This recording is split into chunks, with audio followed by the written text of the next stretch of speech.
nagsisimba sa may monumento guys. Dito sa sa Our Lady of Grace, sa Grace Park, sa monumento. Kasi baka din natin nabutan yung misa eh. Total, katatapos lang naman po dito ng misa sa may Grace Park. Kaya dito na lang po. Nagsimba. Kakaumpisa pa lang po, tama-tama ng bilas. Manalangin tayo. Ama naming makapangyarihan, ginawa mong halimbawang dapat tunaran ang tagapagligtas namin naging di iba sa amin. Para sa krus namin ay akuin. Pagkitabatin mo sa pagdiriwang ay aming kampin, ang kanyang ulirang pagkakakiisip at pakikisalo sa pagkabuhay niyang malingli. Sa pamamagitan niya, kasama ng Espiritu Santo, magpasa siya. Magsuko na po ang lahat ng pakinggan natin ang pagpapahayag ng salita ng Diyos.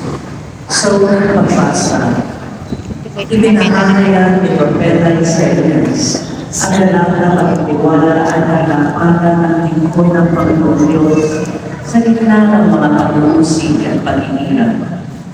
Sinasalisan ng lingkod na ito ang Panginoon Jesus na magpapalaya sa bayan ng Diyos.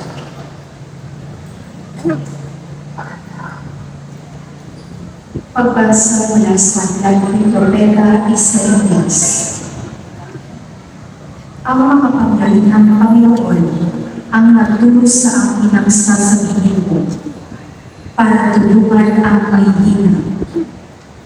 Tuwing umagay ka na binubuksan ang aking paningin. Nananabik akong malaman kung ano ang ituturo niya sa akin. Binigyan niya ako ng pangunawa. Hindi ako nag-ibagsin, ni tumalibol sa kanya. Hindi ako tumutol ng bubugin nila ako. Hindi ako tuwibog nang ako'y kaninang insultuin.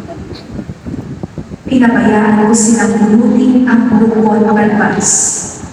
Gayon din ang lulha nila ako sa mukha. Ang mga pagdustang ginawa nila hindi ko pinapansin.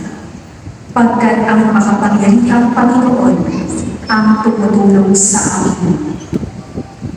Handa akong magbilis na sampaling parang bato, pagkat aking batingan na ang sarili ko'y di mapapaiyak. Ang salita ng Diyos.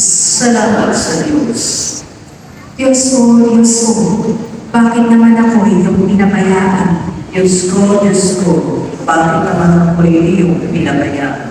Bawal na akong makakita rin umikinig ng nunukso. Malibang na nagtatawan, sinasabing ang ganito.